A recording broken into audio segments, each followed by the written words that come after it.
Muli isang mapagpalang araw sa ating lahat. Tayo po muli magbabalik sa pag-aaral ng salita ng Panginoon at tayo po ay nasa huling kabanata ng aklat ng Joshua, kung saan po matatagpuan natin dito yung Shechem, yung lugar kung saan ay nakipagtipan ang Panginoon. Nagbigay siya ng mga pangako kay Abraham.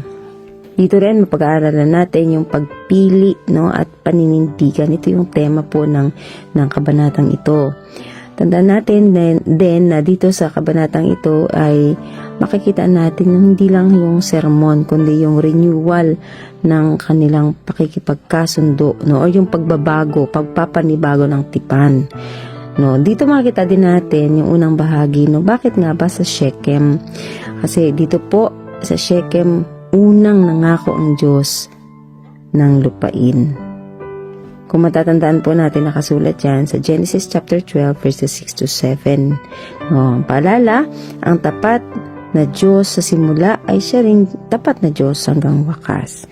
Kaya bago po tayo magpatuloy, tayo po muna ay dumulog sa isang panalangin. Ama naming Diyos, samahan niyo po kami sa pag-aaral ng iyong salita. Dalangin namin, Lord, na patuloy niyo kaming bigyan ng malinaw na kaisipan upang higit naming maunawaan ang inyong mensahe sa araw na to. Salamat, Lord, samahan niyo kami. Kami ay mapagpala at ikaw po ang maluwalhati. Sa pangalan ni Jesus na aming Panginoon. Amen. Verse 1, sabi po dito, tinipon ni Josue sa Shechem ang lahat ng lipi ng Israel. Pinapunta niya roon ang matatandang namumuno, mga tagapangasiwa, ang mga hukom at ang mga opisyal ng Israel. At sila'y humarap sa Diyos. Sinabi niya, ito ang ipinasasabi sa inyo ni Yahweh ang Diyos ng Israel. Noong una, ang inyong mga ninuno ay nanirahan sa kabila ng ilog Euphrates. Isa sa mga ito, si Tera na ama ni Abraham at ni Nahor. Sumamba sila sa Diyos-Diyosan. Itong mga taong ito ay sumamba po sa mga Diyos-Diyosan. Sa unang bahagi, makikita po natin na tinipon ni Josue ang buong Israel. Noong una, ang inyong mga ninuno ay sumamba sa ibang Diyos. Ito po yung mga unang bahagi nating binasa, kung saan sinimulan ni Josue sa pinanggalingan, hindi sa kasalukuyan. Kumbaga talagang pinaalala niya, hindi kayo nagsimula bilang banal, kundi kayo nagsimula bilang isang mga makasalanan. Kaya kapag naalala mo kung saan ka nanggaling, mas nagiging mas mapagpakumbaba ka sa harapan ng Panginoon. Ikaw, naalala mo ba kung sino ka bago ka tinawag ni Lord? Di ba matatandaan po natin kung paano tayo nag-umpisa? Talaga doon natin na-realize kung gaano tayo kadumi, kung gaano tayo makasalanan sa harapan ng Panginoon. Verse 3, sabi dito, tinawag ko si Abraham buhat sa lupaing iyon at dinala ko siya at pinatnubayan sa lupaing or sa buong lupain ng Kanaan. Pinarami ko ang lahing nagmula sa kanya. Ibinigay ko sa kanya si Isaac. At kay Isaac ay ibinigay ko si Jacob at si Esau. Ibinigay ko kay Esau ang kaburulan ng Seir bilang bahagi niya. Ngunit si Jacob at ang kanyang mga anak ay nagpunta sa Ehipto. So dito makikita natin kinuha ng Panginoon si Abraham at pinarami ang kanyang lahi. Tandaan natin, ang Diyos ay kumilos, pumili at nagtaguyod. Hindi lang ka basta niya tatawagin, kundi siya ay mananatiling kasama mo. Hindi dahil karapat-dapat si Abraham, kundi dahil mayroong pagpili ang Panginoong ginawa. Hindi ka iniligtas ni Lord dahil mabuti ka, kundi iniligtas ka niya dahil mabuti ang ating Panginoon. Verse 5, sabi dito, sinugon ko si Moises at si Aaron, at sa pamamagitan ng mga salot ay pinahirapan ko ang mga Ehipsyo. Pagkatapos ay inilabas ko kayo roon. Inilabas ko sa Ehipto ang inyong mga ninuno at nakarating sila sa dagat na pula. Ninabol sila ng mga Ehipsyong sakay ng mga karwahe at kabayo hanggang sa may dagat. Ang inyong mga ninuno'y humingi ng tulong sa akin at naglagay ako ng dilim sa pagitan nila at ng mga Ehipsyo. Pinagsama kong muli ang nahating dagat at sila'y tabunan ng tubig. Nasaksihan ninyo ang mga ginawa ko sa mga Ehipsyo at matagal kayong nanirahan sa ilang. So dito po makikita natin, pinadala ko si Moises, inilabas ko kayo sa Ehipto. Yan yung sinasabi po dito sa verse 5 to 7, na kung saan ang Diyos ay nagpadala ng tagapagligtas, no? Naghatid ng kalayaan at lumaban para sa kaaway, no? Para sa atin, laban sa kaaway. Dito makikita natin ang Ehipsyo po ay ang lugar o bagay, no, na nagiging sagabal sa Panginoon or sa relasyon natin sa Panginoon. Ang tanong, may Ehipto ba ang bawat isa, like bisyo, takot, kasalanan, no? Hindi mo nilampasan ang Ehipto, inilabas ka ng Diyos mula diyan, no? Kaya hindi natin pwede sabihin, desisyon ko to, ay kasi ang galing ko naramdaman ko na mapapahamak ako, no? Actually, yan po nalampasan natin dahil inilabas tayo ng Diyos. Or, hindi natin siya nalampasan sa ganang atin, kundi tayo po ay inilabas ni Lord. Kasi kung tayo lang, hindi natin kakayanin. Verse 8, sabi po dito, pagkatapos dinala ko kayo sa lupain, no? Malinaw po, no? Si Lord po yung kumukuha, nagdadala, pagkatapos dinala ko kayo sa lupain ng mga Amoreyo sa silangan ng Jordan, nilabanan nila kayo, ngunit pinagtagumpay ko kayo laban sa kanila, pinaksak ko sila at nasakop ninyo ang kanilang lupain. Nilabanan kayo ng hari ng Moab na si Balak na anak ni Zippor at isinugo niya si Balaam na anak ni Beor upang sumpain kayo, ngunit hindi ko hinayaang gawin ni Balaam yon. Sa halip, pinagpala niya kayo, sa ganoon iniligtas ko kayo sa kamay ni Balak. So dito po makikita natin na kahit may gustong sumira sa atin, pinoproteksyonan tayo ng Panginoon. May mga laban na hindi mo alam na ipinaglaban ka ng ating Diyos. Kaya minsan po nakikita natin, no, na kahit wala tayong ganong lakas or galing, pero bakit na pagtatagumpayan natin yung mga bagay na ating nadadaanan? Kasi nga po may protection ng Diyos sa atin.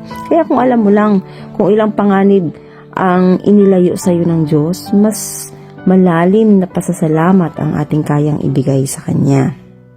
Verse 11, sabi po dito, tumawid kayo ng Jordan at nakarating sa Jericho. Nilabanan kayo ng mga taga-Jericho at ng mga Amoreo, Periseo, Cananeo, Hiteo, Gergeseo, Hivita at Jebuseo. Ngunit sila ibinigay ko sa inyong kapangyarihan.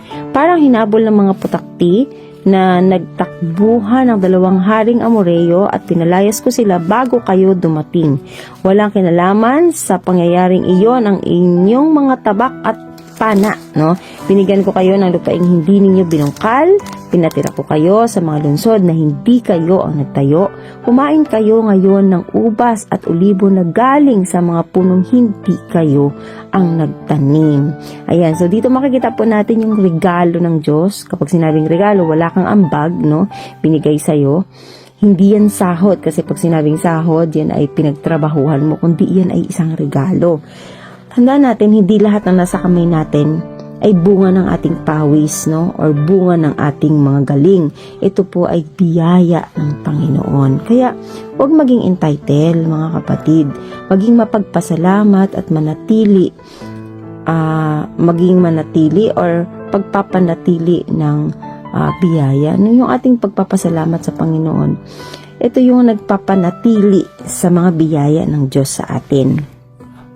14, sabi dito, kaya ngayon, sambahin ninyo si Yahweh at paglingkuran ninyo siya ng buong puso't katapatan.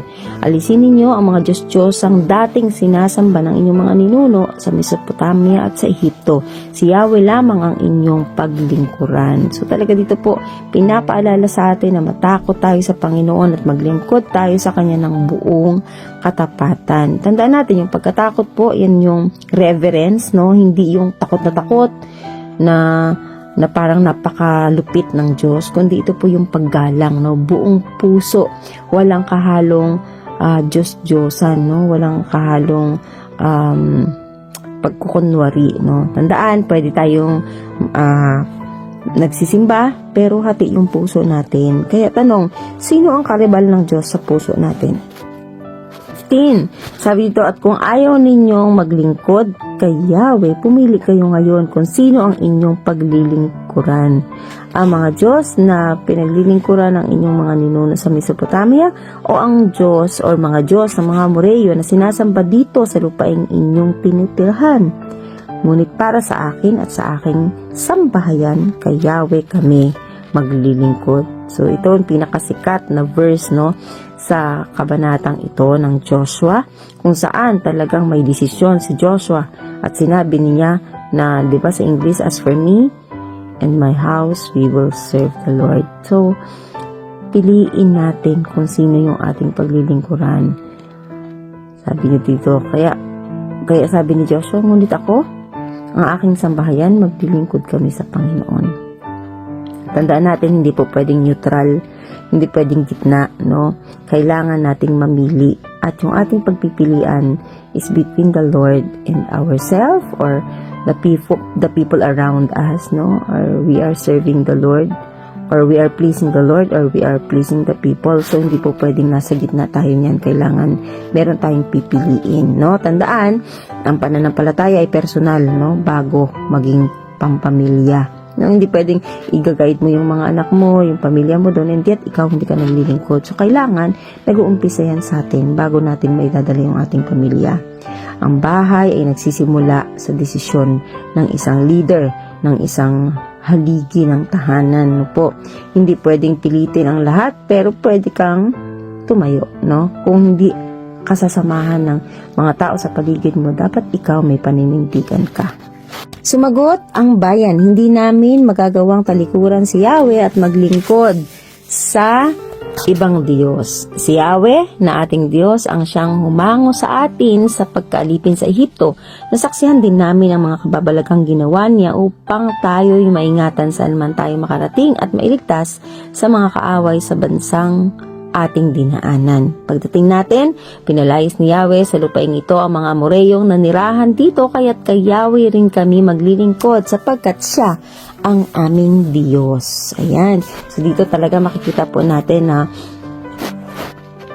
ang sabi ng tao, yung response ng tao. Sabi nila, wala yung mangyari na aming talikuran ng Panginoon. Ayan.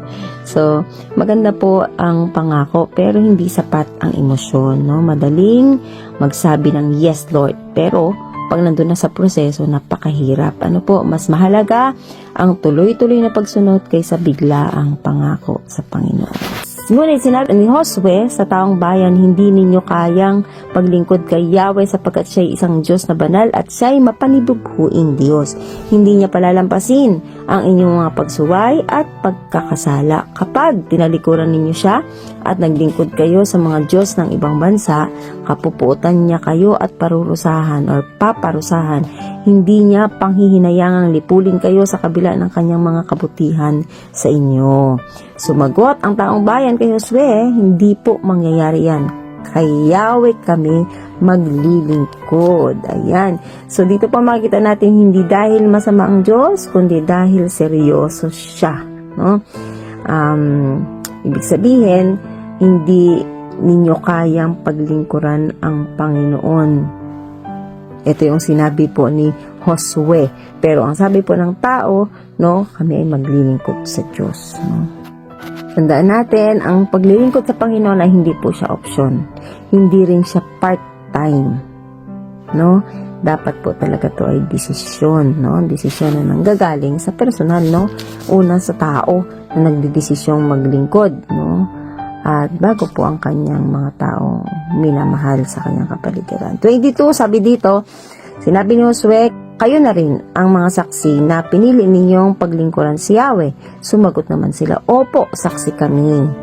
Sinabing muli ni Josue, kung gayon, itapon ninyo mga Diyos-Diyosang iniingatan pa ninyo. Manumpa kayo kay Yahweh sa Diyos ng Israel. Sumagot muli ang mga tao, maglilingkod kami kay Yahweh na aming Diyos at susundin namin ang kanyang mga utos. Yan. So dito, kami ay may mga saksi laban sa aming sarili. Diba?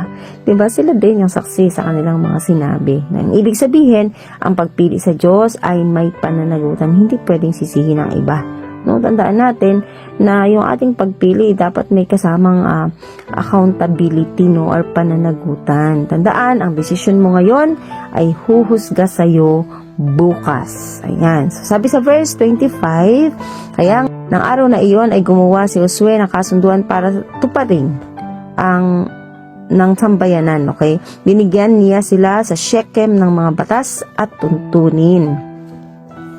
Isinulat ni Josue ang mga batas na ito sa aklat ng kautusan ng Diyos. Kumuha siya ng isang malaking bato, itinayo sa lilim ng sagradong puno ng banal na lugar ni Yahweh. At sinabi niya sa lahat, tingnan ninyo ang batong ito ang ating saksi. Narinig nito ang lahat ng sinabi sa atin ni Yahweh. Ito rin ang magiging saksi laban sa inyo kapag kayo tumalikod sa Diyos. Pagkatapos, pinaalis na ni Josue ang mga tao at umuwi sila sa kanilang lupain. So dito po makikita natin na nakipagtipan si Josue sa kanyang bayan o sa bayan ng Israel. Dito isinulat, tinandaan at pinagtibay. Hindi lang siya basta salita, Kailangan meron talagang katibayan. Tandaan po natin yung totoong commitment or pakikipagkasundo ay may aksyon. Ano ang konkretong hakbang mo para manatiling tapat? So, tandaan natin, ano man yung pangako natin sa Diyos, may nakakarinig man o wala, yan ay valid sa Panginoon. 29, lumipas ang sandaling panahon at ang lingkod ni Yahweh na si Josue na anak ni Nun ay namatay sa gulang na 110 taon. Inilibing siya sa kanyang sariling lupain sa Timnat Sera sa kaburulan ng Ephraim, hilaga ng bundok ng Gaas. Naglingkod kay Yahweh ang sambahayan ng Israel habang nabubuhay si Josue. Kahit wala na siya, nanatili pa rin silang tapat kay Yahweh habang nabubuhay ang mga pinunong nakasaksi sa lahat ng mga ginawa ni Yahweh para sa Israel. Dinala ng bayang Israel ang mga buto ni Jose. Nang sila'y umalis sa Ehipto, ibinaon nila ito sa Shechem sa lupaing binili ni Jacob sa mga anak ni Hamor na ama ni Shechem sa halagang 100 pirasong pilak. Ang lupaing ito ay kasama sa naging bahagi ng mga anak ni Josue. Sabi dito, namatay din si Eleazar na anak ni Aaron at inilibing sa Gibeah, ang bayang ibinigay sa anak niyang si Phinehas sa kaburulan ng Ephraim. So dito makikita natin namatay si Jose, si Josue at naglingkod ang Israel sa Panginoon. Tandaan natin ang buhay ni Josue ay napakagandang patutuo or testimony, yung legacy na kanyang iniwan sa kanyang pananampalataya. Tandaan natin lahat po tayong mga mananampalataya ay merong iiwanan na legacy. Ang tanong lang, ito bang legacy ito ay magiging kalakasan at inspirasyon ng mga taong iiwanan natin, Tandaan natin ang buhay ni Jose talaga dito ay napakagandang patutuo.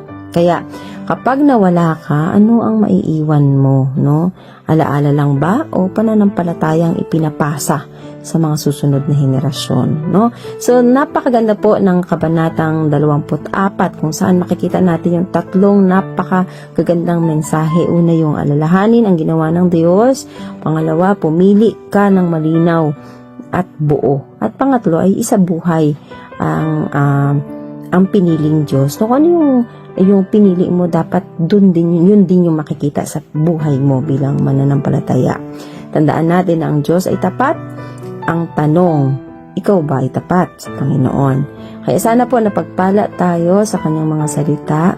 Muli, pagpalain tayo ng ating Panginoon at kay Jesus lamang ang papuri.